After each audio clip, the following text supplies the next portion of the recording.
Assalamualaikum warahmatullahi wabarakatuh. Perkenalkan, kami dari kelompok 6 ingin mempresentasikan model penelitian kualitatif fenomenologi. Dengan saya, Resita Salviolin, dan teman saya, Anggi Rahmawati.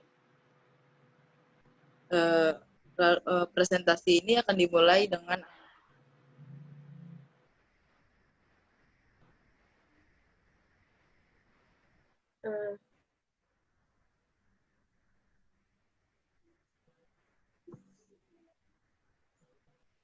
Definisi fenomenologi. Fenomenologi merupakan salah satu metode penelitian dalam studi kualitatif. Kata fenomenologi atau fenomenologi berasal dari bahasa Yunani, yaitu painomenon dan logos. Painomenon berarti tampak dan painen berarti memperlihatkan. Sedangkan logos berarti kata, ucapan, rasio, pertimbangan. Dengan demikian, fenomenologi secara umum dapat diartikan sebagai kajian terhadap fenomena atau apa-apa yang nampak. Di sini menurut Campbell tahun 2012, yaitu penelitian fenomenologi adalah sebuah pemikiran yang tak cuma memandang setiap sesuatu dari luarnya saja, namun juga berupaya untuk menggali makna apa yang dibalik gejala itu. selanjutnya ada tujuan penelitian fenomenologi. Yang pertama, yaitu menggali makna melalui eksplorasi pengalaman subjek yang diteliti. Yang kedua, mengetahui bagaimana kita menginterpretasikan tindakan sosial kita dan orang lain sebagai sebuah yang bermakna, dan untuk merekonstruksi kembali turunan makna dan tindakan yang bermakna pada komunikasi intersubjektif individu dalam dunia kehidupan sosial. Lalu mempelajari bagaimana fenomena manusia yang berpengalaman dalam kesadaran, dalam tindakan kognitif dan persepsi, serta bagaimana mereka dapat memberi nilai atau bagaimana memberi penghargaan. Selanjutnya, berusaha untuk memahami bagaimana orang membangun makna dan konsep kunci intersubjektivitas. Dan di sini ada ciri-ciri fenomenologi. Yang pertama, fenomenolog berkecenderungan untuk menentang atau meragukan hal-hal yang diterima tanpa melalui penelaahan atau pengamatan terlebih dahulu, serta menentang sistem besar yang dibangun dari pemikiran yang spekulatif. Fenomenolog berkecenderungan untuk menentang naturalisme, juga disebut sebagai objektivisme atau positivisme, yang tumbuh meluas dalam ilmu pengetahuan dan teknologi modern, dan telah menyebar di daratan Eropa bagian utara semenjak zaman Renaissance.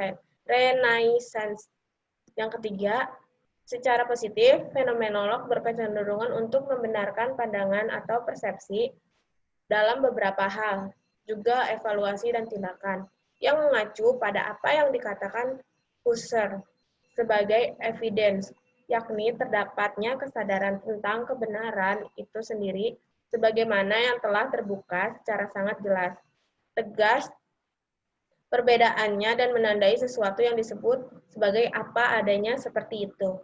Fenomenolog cenderung mempercayai perihal adanya bukan hanya dalam arti dunia kultural dan natural, tetapi juga adanya objek yang ideal, seperti jumlah dan bahkan juga berkenaan dengan kehidupan tentang kesadaran itu sendiri yang dijadikan sebagai bukti dan oleh karenanya harus diketahui.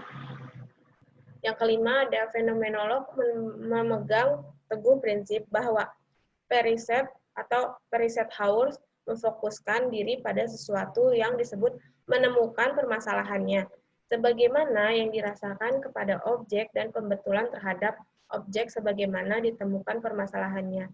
Terminologi ini memang tidak secara luas digunakan dan utamanya digunakan untuk menekankan permasalahan ganda dan pendekatan reflektif.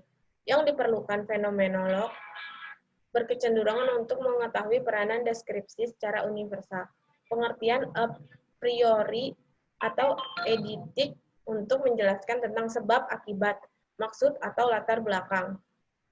Yang ketujuh, fenomenolog berkecenderungan untuk mempersoalkan tentang kebenaran atau ketidakbenaran mengenai apa yang dikaitkan oleh Husserl sebagai transcendental phenomenological epos dan menyederhanakan pengertian menjadi sangat berguna dan bahkan mungkin untuk dilakukan. Selanjutnya ada analisis data dalam penelitian fenomenologi. Data dari fenomena sosial yang diteliti dapat dikumpulkan dengan berbagai cara, di antaranya observasi dan interview, baik interview mendalam atau in-depth. Dalam penelitian fenomenologi bermakna mencari sesuatu yang mendalam untuk mendapatkan suatu pemahaman yang mendetail tentang fenomena sosial dan pendidikan yang diteliti. In-depth juga bermakna menuju pada sesuatu yang mendalam guna mendapatkan sense dari yang nampaknya straightforward, secara aktual, secara potensial lebih complicated. Pada sisi lain, penelitian juga harus memformulasikan kebenaran peristiwa atau kejadian dengan wawancara mendalam ataupun interview. Data yang diperoleh dengan in-depth interview dapat dianalisis. Proses analisa data dengan interpretatif fenomenologi analisis sebagai ditulis oleh Smith tahun 2009. Terus ada tahap-tahap interpretatif phenomenological analysis yang dilaksanakan. Yang pertama ada reading and re-reading. Yang kedua ada initial noting. Yang ketiga ada developing emergent themes. Yang keempat ada searching of connection across agreement themes. Selanjutnya ada moving the next cases. Terus yang terakhir ada looking for patterns across cases.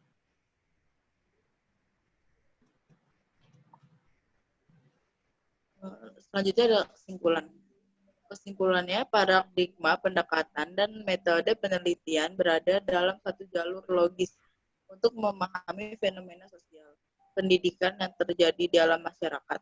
Menentukan paradigma mereka menjadi langkah awal yang penting bagi penelitian karena akan menentukan langkah selanjutnya dalam melakukan penelitian. 4 paradigma penelitian yang ada: positif, positif, konstruktivisme, dan teori kritis, memberikan pilihan bagi peneliti untuk memahami fenomena. Pemilihan terhadap paradigma konstruktivisme selanjutnya akan memberikan kemungkinan peneliti melakukan penelitian dengan pendekatan kualitatif. Berbagai metode dapat dipilih dalam menggunakan pendekatan kualitatif, yakni fenomenologi, studi kasus, growth theory, dan etnografi, maupun penelitian tindakan.